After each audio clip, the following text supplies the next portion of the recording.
Hello everyone.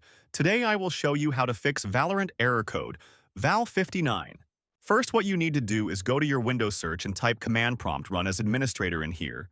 Just type ipconfig space, flushdns, then close the tab whenever this message appear.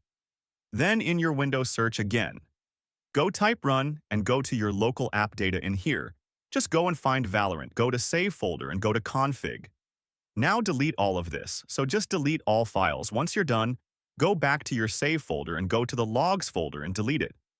Also, then go back to your local app data folder and go find Riot Game, then click on Riot Client, then click on Data, then go cut this Riot Game's private settings and paste it to a different folder, so you can paste it here.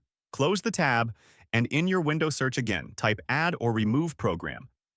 Then, once you're here, just go and type Riot Vanguard. Just go ahead and uninstall this, then restart your laptop and go ahead. Launch the game again.